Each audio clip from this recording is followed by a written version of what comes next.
medyo matagal-tagal tayong walang gun show guys, kasi itong gun show na to is ngayon lang ulit nagka-schedule, and the previous gun show is still January I think.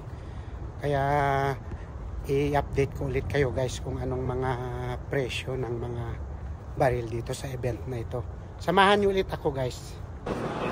Ito guys yung Glock 43X na kinombine nila itong red dot sight ng Aimpoint. Ayan. Sa halagang ayan, 899. Meron kang napakagandang red dot sight at saka magandang pang CCW. Ito naman yung Glock 45. Ito, Aimpoint din yung kanya. Red dot niya.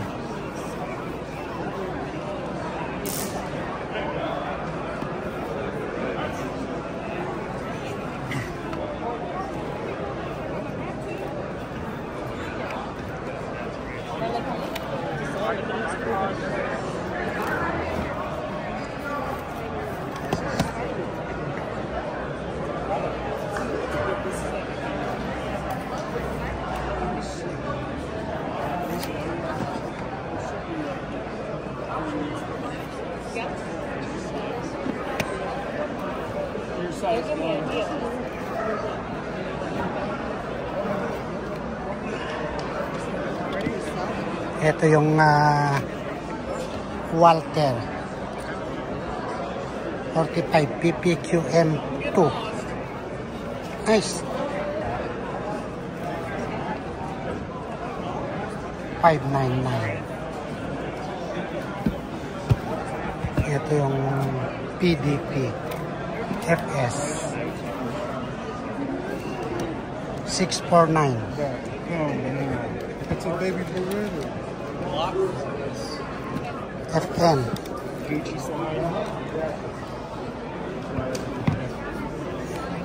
I got me a fiber lease right through all that.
.38 Super.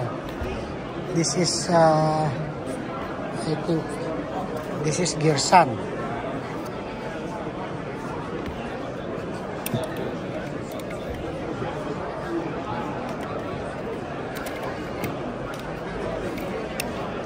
And this is Charles Daly Defender. defense.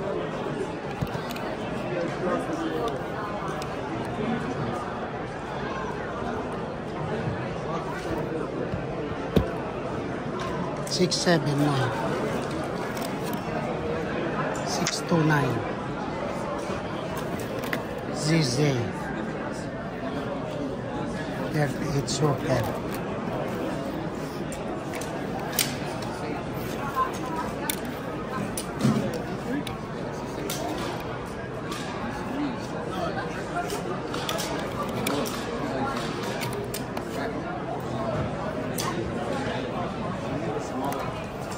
Oh, this is so huge.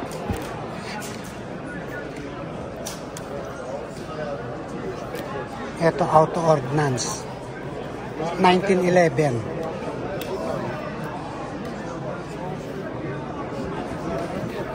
$1299 45 ACP.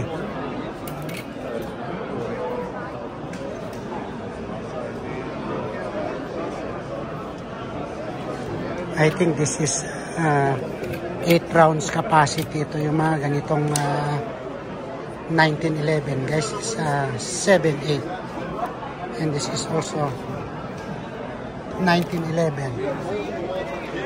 Tisas 629. Ito yung Rock Island 749. Kung ikukumpara mo tong presyo ng Rock Island, ito 10 mm dito sa 45 ACP ng ito auto ordnance, is napakalaking presyo guys, ang diferensya. And this is also Rock Island 45 ACP. Ayan, ito yung 45 ACP ng Rock Island arms core, and this is the auto ordnance. Ayan, this is 449 and this is 1299.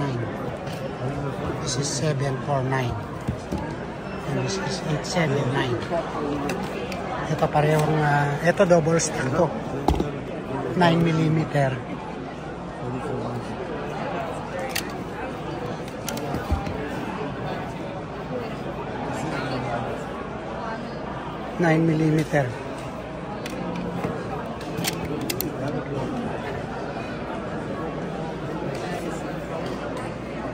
Gearsan. Ito guys, isang 1911 din ito, pero kung ikukumpara mo yung presyo niya sa ibang brand is mas mababa, 449. Kasi presyo lang nito yung itong Rock Island na to 449, 45 ACP, pero ito this is 9 mm. And this is Ivar Johnson 1599 gold plated.